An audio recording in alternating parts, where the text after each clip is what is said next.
Hey y'all, today is a special edition. Hopefully you listened before game one because this is when we're recording of the Phillies first postseason appearance in 11 years. Today we have Frank Klose from 97.3 ESPN. If you're just listening, you're missing out on our throwback Philadelphia, both of us. I'm wearing a World Series sweater and Frank's wearing a National League champs. It's been quite some time, but we been holding on because obviously we love the Phils. Frank, thanks for coming on. Hey, no problem. Good to talk to you, Matt. Yeah, absolutely. So how long you been over at 97.3? This is year 7. So finally, after many years of Manny Burris and David Lowe, and here I am, Nick Williams, that era, finally postseason baseball. Oh my gosh. Yeah, I mean, and this year we are playing the same team that we played last time, the St. Louis Cardinals. Do you think that any of that at all, none of the players or managers or anything are there, but fans are here? Do you think any of that will play into the series? Well, don't forget, Matt, the Cardinals have 3 players that were on that 2011 squad. Adam Wainwright was hurt. He didn't play that series. But Albert Pujols, on his little farewell tour here, playing very, very well lately, by the way, was part of that 2011 Cardinals team, as was Yadier Molina. So you've got 2 centerpieces, and really 3. Wainwright didn't play, so I don't know if you count him or not, but that's pretty significant that all these years later, the Cardinals have those 3 on their team and are rolling into the postseason. So it's amazing. Yeah, it is really amazing. Just to have that longevity in one's career these days is phenomenal, and it's nice to see Albert Pujols back in St. Just as a baseball fan in general.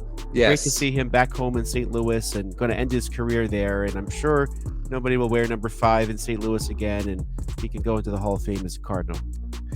I mean, if you look at the game logs for his last few regular season games, he's been unbelievable. I think in the last, he hit 18 of his 24 homers after the All-Star break. After he beats Kyle Schwarber in the home run derby. Do you think any of that is going to play into this? That's all good fun. So I don't think that's going to feel like Kyle Schwarber has to avenge Albert Pujols. I mean, it might be a fun thing. But I don't think it's something that's going to motivate them particularly down the stretch. But the Phillies, when they faced them earlier this year, they were pretty evenly matched. The Phillies did edge out that series, season series 4-3. So I think this will be nice and competitive. Absolutely. Do you think we'll see? We saw when they were trying to get a lot of the other guys and get Bryce back into a lather here. They had Bryce leading off against the Astros. Do you think we'll see Kyle Schwarber move back into that one hole, or you think that Bryce might lead off for us? No, I think Bryce leading off the other day was just hey, let's get him as many bats as possible, and if you're batting first, then you'll come around more times than if you were batting lower in the lineup. So I think Rob Thompson is going to do what he did all season. I think this is while you do have some changes in the playoff, especially in the pitching area, because you don't have as many starters pitching, and you have to figure out how you're gonna lay that all out, but I think he's going to keep it a lot the same that it's been. The playoffs isn't the time to change things or get creative. I think it's let people be where they've been all season, be comfortable. And if you're going to make any more major philosophical changes like that, you do that in the off season heading into a new season. But so I think this lineup's going to look just like you saw it. The one difference would be, and it's not really much of a difference because we've seen it the last few months, but against a tough lefty, Matt Vierling's going to start in center field over Brandon Marsh, and they'll maximize Marsh against the righty in Game 2, Miles Michaelis. So I think this is, for the most part, in terms of the lineup, this is going to be business as usual. So a lot of fans, I mean, obviously, have a lot of emotion built up. It goes without saying when you're talking Philly sports, there's logic isn't always prevailing. So you heard a lot throughout the last week that, should we really make the playoffs? Is it even a good thing? Where do you fall in that discussion? You got to start somewhere, right? So 11 years. Aaron Nola been here since 2015. Zach Eflin, Reese Hoskins. Those are the three that have been around many, many years. They were the ones from the failed rebuild, and yes, the failed rebuild, the ones that were among the Nick Williams and Jorge Alfaros and God, we could go down the list of the ones that were supposed to be the next generation that didn't pan out. Yeah. So though, especially for those holdovers, they need to know what it's like to get over the hump and get to the postseason. You saw in 2007, and Jimmy Rollins talked about this. It was such a celebration in 2007 that they made the playoffs for the first time since 1993 that they just had a huge celebration and then came up with nothing in the playoffs. That's right. So you don't want that. But Jimmy Rollins did say after 2008, he's like, 2007, that was our World Series when we won the division. And the next year, they just weren't satisfied with that. So I think that the long term effects of finally getting in and going forward really, really matters. So the Eagles play at 4:25. Obviously, I brought you on to talk about the Phils, but it's possible in a 3-game series that there could not be a third game. The third game would be on Sunday. Do you expect at least, and we'll get into more of the nitty-gritty and how you expect it in general for it to go, but do you expect that the Phils fans will watch an Eagles game and then a Phillies game on Oh, Sunday? this is going to be a great day. This is like a double header day, right? It is. The party will last 2 games, I hope. Yes. But yeah, but hopefully the Phillies won't need that game 3. I think the Phillies' best chances are with Zach Wheeler and Aaron Nola on the mound. The St. Louis lineup has those really tough righties, Paul Goldschmidt and Nolan Arenado, not to mention Albert Pujols. One of the reasons Pujols has played so well is they've done their best to pitch around the likes of Arenado and Goldschmidt, and then they're more willing to pitch to Albert Pujols, who's been able to make them pay. So I think the Phillies righties on the mound give them the best chance to win in games 1 and 2. That's not to say they can't win game 3, but I think that if they're going to win, they're probably going to win the first 2 games. And who knows, maybe Sunday you could just enjoy the Eagles and then get a good night's sleep and prepare for the next round. To your point about the lefty righty discussion, do you think that we see Ranger in game 3 if game 3 is necessary? He's already listed as the starter, but what I would do is, and now here's the thing about Ranger. I know he got roughed up a little bit that last start. I know it's worried some people. I'm not worried. That's the hangover game. That's the game where everybody was out celebrating late. It's the game where you look around the lineup, they're not all there. There's a certain sense of apathy that went into those last couple games. Absolutely. Oh my God, So no I'm not worried about that. Yeah. Especially as good as Ranger Suarez has been. Now that Yes. said, the Cardinals lineup does excel against lefty starters. So what you might want to do is have Noah Syndergaard ready behind him. Now I know that's kind of rolling the dice a little bit because you didn't see him pitch too many really strong games, but I would be ready to have Syndergaard bridge the gap between Suarez if he's an early exit, and you do kind of pull the plug on your starters a little earlier in the playoffs, especially in an elimination game. Yep. But he might be able to bridge the gap to the bullpen there. Now, there's one of the challenges also is there are no days off in these 3 games, so you gotta play your guys, and if you're worried about rest, now's not the time to worry about rest, days off. But if you do, that's not something these players are used to, right? So Zach Eflin 3 days in a row. I don't know about that. Jose Alvarado 3 days in a row. I don't know about that. I mean, they might try it, but if the Phillies are really go to town the first 2 games and try to maximize that, you need a different plan for game 3 because those guys might not be up for it. I mean, I'm just speaking reality here. I'm not saying they shouldn't try, but it doesn't mean that you're going to have the same pitcher 3 days in a row. So I would try to make sure they have the righty for some length behind that, and I would go Syndergaard over Gibson.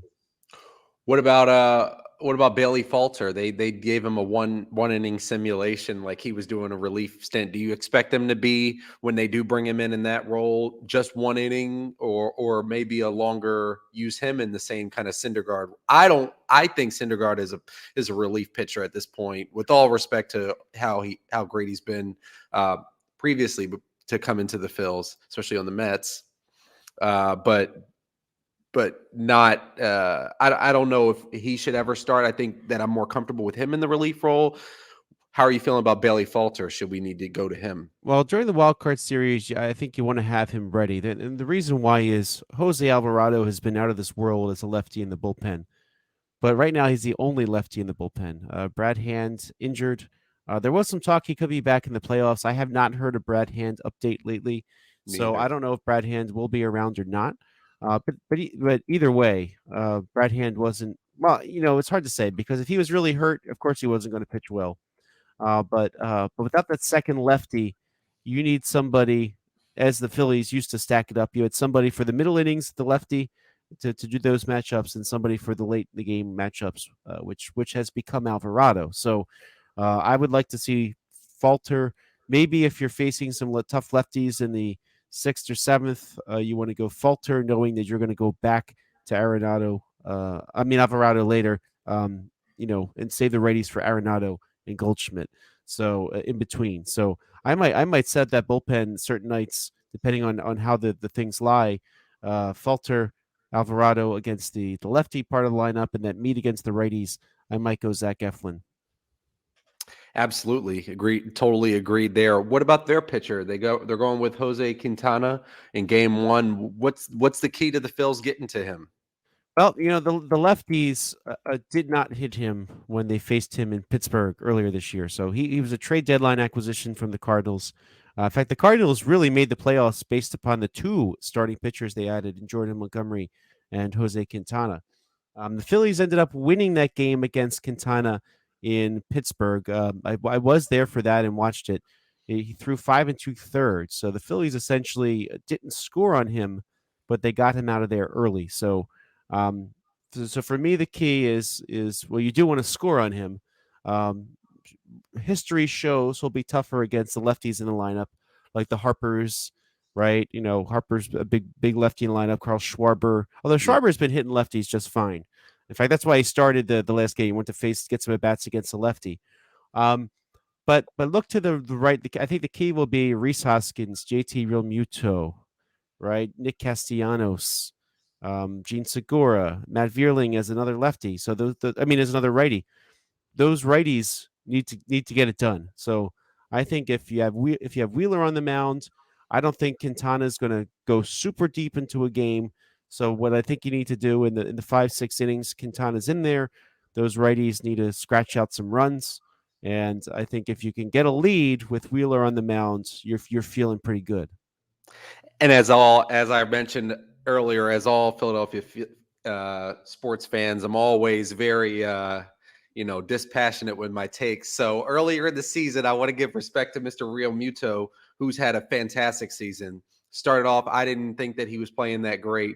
Right around All-Star break, really came on, really made some outstanding, amazing throws. The last check on, I think he's rounding out what could end up very much being a Hall of Fame career.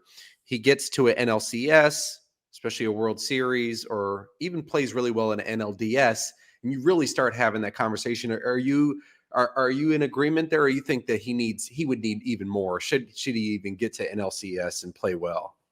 It's probably not enough years to put him on that level yet. I think you're right. He does need to demonstrate some more in the playoffs. I would like to see him maybe show a little bit more longevity here. And I think part of his problem is if you're talking about a Hall of Fame career, all those years anonymously on the Marlins, um, when he was really good and just kind of nobody noticed. So Yep. I think you and really the Hall of Fame is a matter of what voters. I mean, I think you can certainly compare him to other catchers and say he is well beyond. But the Hall of Fame voters, it's really a matter of what they're thinking at a given moment. So I think he needs to get their attention a little bit more. So it's one thing to be the sort of default all-star catcher when there's not many good catchers in the league. It's another thing to make some noise in a postseason, and I think that's often what it takes to get the sports writers really believing that somebody like him would be a Hall of Famer. But we'll see. Longevity matters. But he's 31. His body's holding up so far. Can he give them another couple really good seasons? I think then we talk about that a little bit more seriously, especially if the Phillies are in the playoffs these few years and he can do some damage. So if this player plays well for the Cardinals, you would say that they probably win the series. Who's that? It's hard to pick between Arenado and Goldschmidt. Can I put them as a pair? Sure. Neither player performed well in September. They were not themselves the rest of the season. I think Goldschmidt's a favorite for the MVP in the National League, and probably would have also have gotten consideration for the MVP if not hidden behind Goldschmidt is Nolan Arenado. So to me, the two of them need to be held at bay. Are they still struggling? Are they carrying a tough September into the playoffs, or are they going to be their old selves? So I think that's the big question here, and I'm sure secondarily Albert Pujols is going to do something to get because there was a report yesterday that he was thinking about retiring in June, and Wow. he stuck with it and got through the year. And I think he's going to have a ceremonial exit, unlike the exit of other Hall of Yes. Famers, right? Like Ken Griffey Jr. just getting in his car and driving away because he got released. Like Yep. I can see Albert Pujols going out with a bang. And there's just so much, as Phillies fans, you're going to have to kind of take that hat off just at moments in this series. If you like baseball, you like sports. He's Pujols is a guy who played through a lot of the stuff of the past couple decades, really made through unscathed, has been a class guy. So it's going to be a tuggle.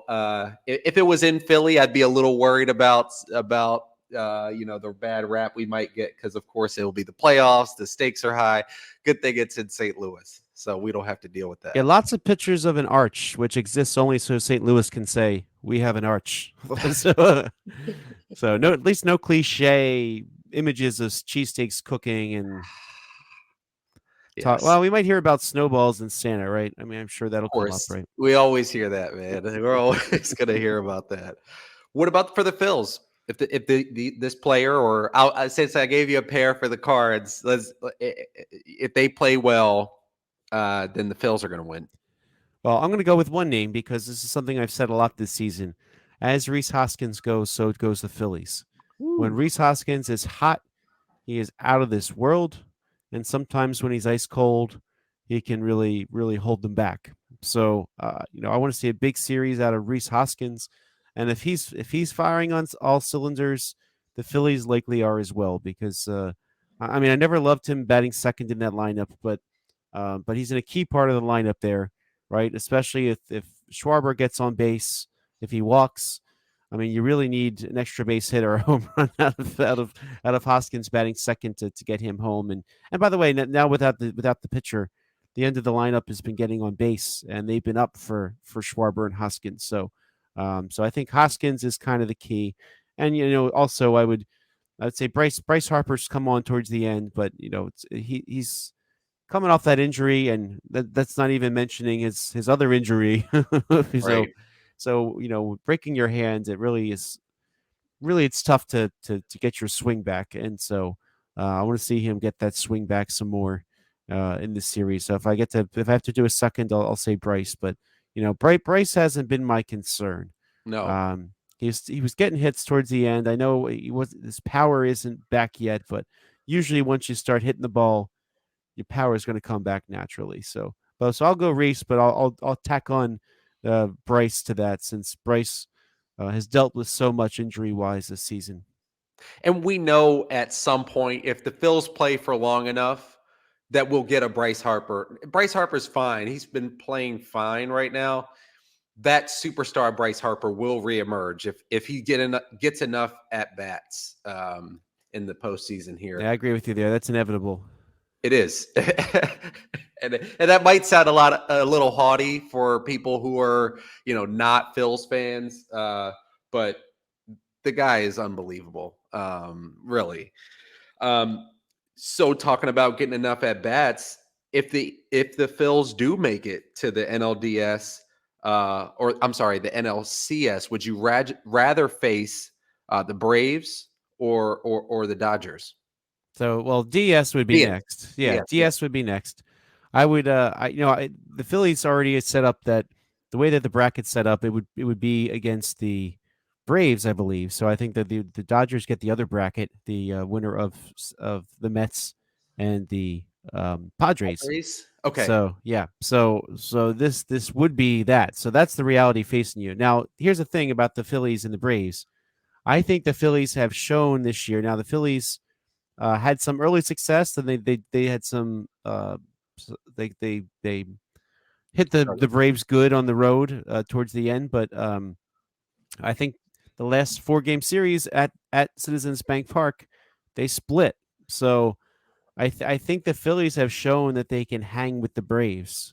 So and by the way, they've also won the season series against the Dodgers. So history says they can hang with either team. So I would just say I'd rather the Phillies get there. Yeah. So, but the Phillies I think have have shown they can prevail. Now it's amazing to think that the Phillies were so lopsided negatively against the Mets, 5-14 against the Mets. I mean, that alone Yep.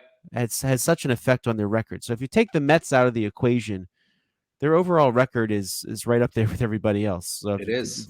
if you compare them to the Braves and take all the Mets series out, Yep. Phillies are ahead of the Braves, Yep. which is crazy. They have Um, like as many wins as the Yankees. I think the Yankees got 99 this year. Now, well, the 99? Braves and Mets both ended up with 101, and the Mets can thank the Phillies for that because yeah, they would win 87 right. So it's amazing how well they beat up on the Phillies this year. So my guess would be that looking at matchups now this is all on paper at this point, right? Because you got to play the games, and pitching matchups are not always the same when you're going from series to series. So I can see the Mets easily taking care of San Diego because they'll throw Scherzer and Degrom in this 3 game series. But then when you get to the DS, you only have each of them maybe once. So I think game one starter might be able to go twice in the DS. I have to double check.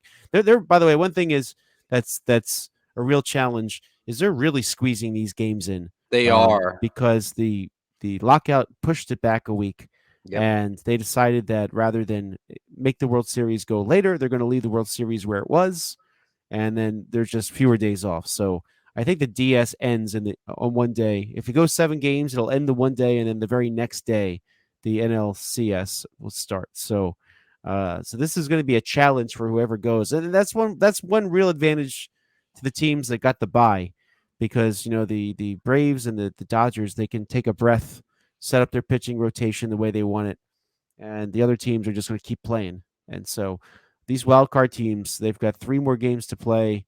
They're all kind of squeezed in, so it's a real challenge. So I can see whenever you get to the DS, the teams that skip the wild card rounds probably have an advantage over the teams that did not have to, right? So, or we're not able to skip the wild card round because they'll have thrown their best pitchers in the wild card round, and then they're gonna have their second tier starters facing the top tier starters to Or open up game the one, NLDS. game two. Yeah. Yep. Ooh. So I mean, now if the Phillies win the first 2 as I think is their best shot, then you probably have Ranger Suarez game 1, and then you can go to Zach Wheeler in game 2. So at least game 1, if you're talking facing Max Fried and the Dodgers, I mean in the Padre, what am I've been talking too much baseball lately.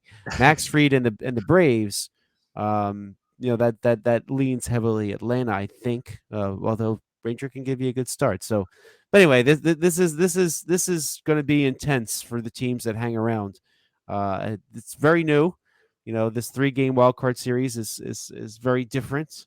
But the teams that have the stamina, I think, are going to make it. But I think all wild card teams probably aren't the favorites going in. I think the teams with the bye are much better set up to play through what would be 2 series to get to the World Series, whereas wild card teams 3 series to get to the World Series. And I think flat out, I think the Padres are. I would guess that the Mets probably sweep the Padres. I am very disappointed. Juan Soto has shown that he has the superstar, everything that goes into the brew that creates a superstar. But since he's got to San Diego, the numbers have been just awful, awful. He's been better towards the end, but you know what? The one thing about San Diego, at the big blow, they went for broke to add Soto and add Josh Bell.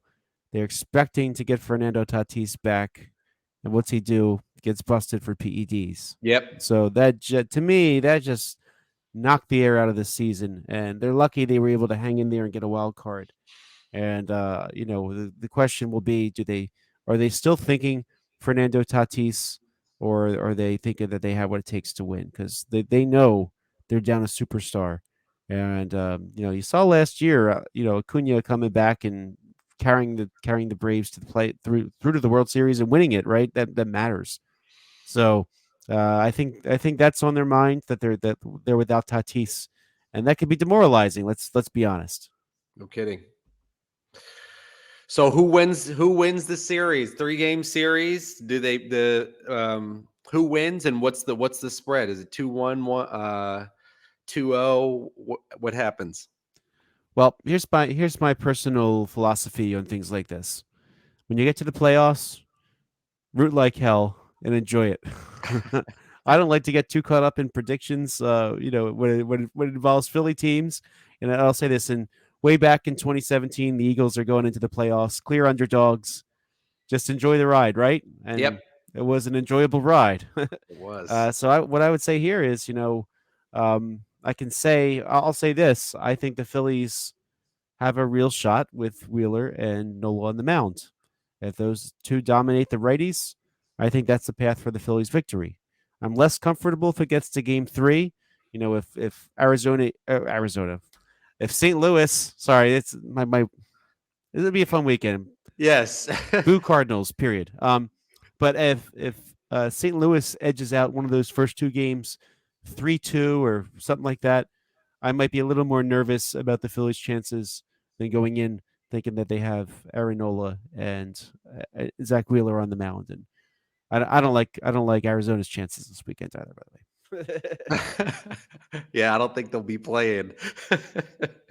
no, I'm talking about Arizona Cardinals. Oh, no, Right, I that's don't. that's Sunday, right? Yes, Sunday. Yeah, The ones that yeah. got out of St. Louis. Oh, you made that connection. Okay, so we'll just boo Cardinals all day Sunday. Cool. Yeah. If they have to, if the Philly teams have to play 2 Cardinals, if Yep. that's the case, Ideally, there's only one game on Sunday. ideally, I agree with you there. I like Ranger, but yeah, I'd rather get some rest and let him pitch game 1. I think he profiles better against the Braves lineup than he does the. I mean, although that's no walk in the park either, but all those righties in the lineup in St. Louis, I think can do some damage against Ranger, like they've shown to do against other lefties. Weirdly, I'm more confident about potentially playing the defending World Series champs in the Braves than I am. I'm more nervous right now about the Cards. Something about that juju. Maybe it's 2011 still speaking to me, but yeah. Well, the good news is none of the players that are around are really remembering that. So, I mean, when It's you can, us. yeah, right. But let's look down the Phillies roster for a second, and I asked you the question, like, where was Matt Vierling in 2011, Junior high. right? I mean, a lot of these guys are like 12 years old, Yeah. like so. Who was it? Nick Maton. I remember when he came up, he had his old tweets on his Twitter. I think he was rooting for the Cardinals in 2011 or something like that. Like I think there's a tweet from him as a teenager. I can't remember now. I think it was him. But yeah, Yeah. scrub your tweets, everybody, every once in a while. So you don't. You don't want to have someone finding something you said back in the day. But yeah, for most of these players, this is very, very new, right? So, um, let's see here. Look at some of these birth dates. So Alec Boehm, born in '96, Wow. right? So he's Um, 15, probably 15 when last time they played in the playoffs. yeah, Bryson Stott, born in '97. So he wasn't even born. Well, his birthday was yesterday, so he was born 11 years prior to the Phillies in that playoff, right? So yeah, so anyway, my point is these guys 11, 12, 13, 14 years old, they don't know anything about it. Yeah, yeah. Albert Pujols and Yadier Molina, they might, but they've had so much success since. I don't think it's on their mind either. So nothing to worry about here. Well, until 2 o'clock. Well, I mean, nothing for them to worry about the past, right? Um, yeah, even Yeah, one of the old guys like Gene Segura, he would have been 21 during that series, so maybe he got to watch it while he was in the minors. I don't know, but probably. but there's no he was not identifying with the Phillies back then, so No, yeah, nope. and so they just need to show up and play. Absolutely, can't wait. If you're listening, Frank gave us a pathway to potentially the Phillies playing another series. Got to get the first two, or hope like hell for Game 3 on Sunday. Boo Cardinals all day on Sunday. Frank, tell the people where we can follow along and show you some support. Well, check out my podcast, Powder Blue Podcast. You can follow us on Twitter at Powder Blue Phils. And 97.3 ESPN.com, where I post that podcast and other Phillies articles I write. And you can check me out on the radio, 97.3 ESPN in Atlantic City, and streaming online at 97.3 ESPN.com or the 97.3 ESPN mobile app. Awesome. Thank you so much for listening, y'all. You can follow me over on Twitter at MentionPod. Of course, my personal account, which is a mix of all kinds of different stuff. It's POLITIDOP, not just the sports. So if you're one of those people who say, stick to sports, you're going to be very disappointed. You come over there. But that's a good follow on his other life too. So yes, I recommend it. Well, thank y'all so much for listening, and go Phils. Go Phils. Thanks, Matt. Yeah.